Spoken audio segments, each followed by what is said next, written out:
ମୁଁ ସମୟ କାଳରୁ କାଳ ଅନନ୍ତ କାଳ ଧରି ମୋର ଏ ଯାତ୍ରା। ମୁଁ ଦେଖିଛି ପରାର୍ଦ୍ଧେ ବର୍ଷ ଧରି ଉତ୍କଳ ମାତାର କେତେ ଉତ୍ଥାନ ପତନ, ଦେଖିଛି କେତେ ଜୟ ପରାଜୟ ରେରେକାର, କେତେବେଳେ ଅସୁମାରୀ ଲୋହକୋହରେ ବତୁରି ଯାଇଛି ମାଟି, ପୁଣି ଅଜସ୍ର ହସ ଖୁସିରେ ଏ ଜାତି ବି ଉଠିଛି ମାତି। ଉତ୍କଳ ମାତାର ବୀର ସନ୍ତାନର ଜୟ ଯାତ୍ରା ଏକ ଉଜ୍ଜଳ ଇତିହାସ।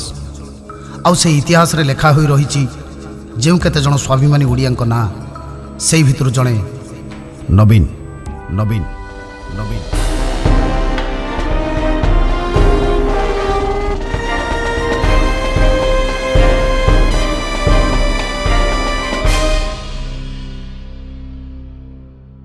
ନେତୃତ୍ୱର ନାଁ ନବୀନ ପଟ୍ଟନାୟକ।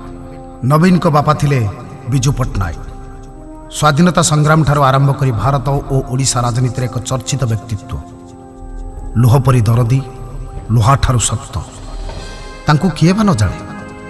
ପ୍ରଚଣ୍ଡ ସ୍ୱାଭିମାନୀ, ଦୁଃସାହସୀ, ବିଜ୍ଞ ରାଜନେତା ଭାବେ ଜଣାଶୁଣା। ସେ ଥିଲେ leader of the people, light of the night.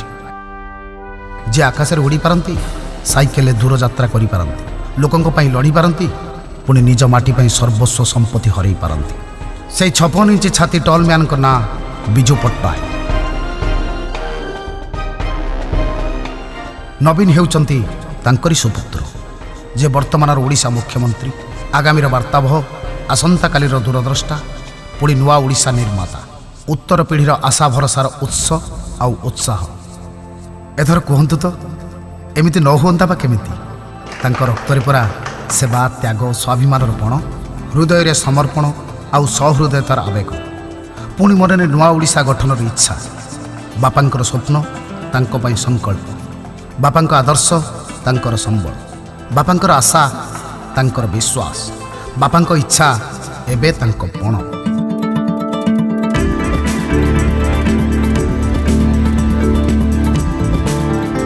ଦୀର୍ଘ 2 ଦଶନ୍ଧିରୁ ଅଧିକ ସମୟ ଧରି ଓଡ଼ିଶା ରାଜନୀତିକୁ ଆପଣା ବ୍ୟକ୍ତିତ୍ୱ ଓ କାର୍ଯ୍ୟରେ ଆଚ୍ଛନ୍ନ କରି ରଖିଛନ୍ତି ସେ।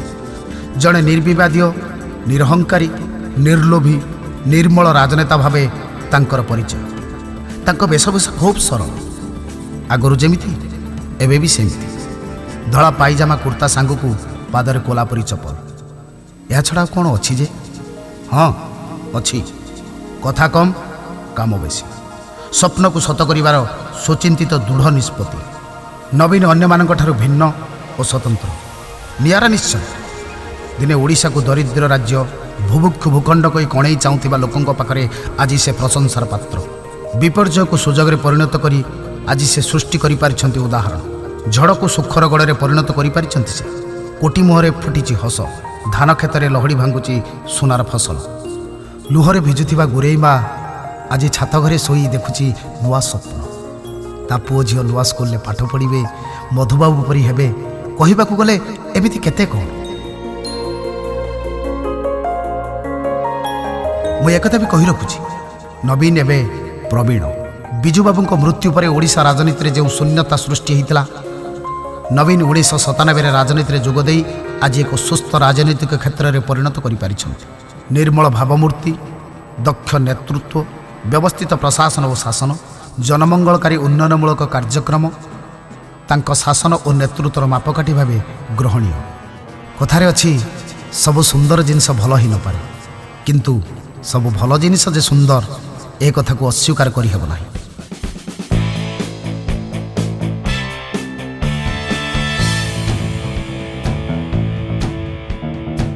ମହିଳା ସଶସ୍ତ୍ରୀକରଣ, ଦାରିଦ୍ର୍ୟ ଦୂରୀକରଣ, ମମତା ଯୋଜନା, କାଳିଆ ଯୋଜନା, ହରିଶ୍ଚନ୍ଦ୍ର ଯୋଜନା, ପୁରୀକୁ ବିଶ୍ୱ ଐତିହ୍ୟରେ ପରିଣତ, ରାଜ୍ୟରେ ସଂସ୍କୃତି ଓ ଆଧ୍ୟାତ୍ମିକ ପୀଠର ଉନ୍ନତି, 5T, ମୋ ସରକାର, ବିଜୁ ସ୍ୱାସ୍ଥ୍ୟ କଲ୍ୟାଣ ଯୋଜନା ଓ ଖାଦ୍ୟ ନିରାପତ୍ତା ଭଳି ବେଶ୍ ଲମ୍ବା ତାଙ୍କ ଲୋକହିତକର ଯୋଜନାର ଚିଠା। ମୁଁ ଦେଖିଛି ତାଙ୍କ ଯାତ୍ରା ପଥରେ ଆସିଛି ଅନେକ ପ୍ରତିବନ୍ଧକ, ଆଉ ସେସବୁକୁ ସାହସର ସହ ନିଜ କୌଶଳ ଓ ବୁଦ୍ଧିରେ ସାମ୍ନା କରି ସେ ଆଗକୁ ବଢ଼ି ଚାଲିଛନ୍ତି।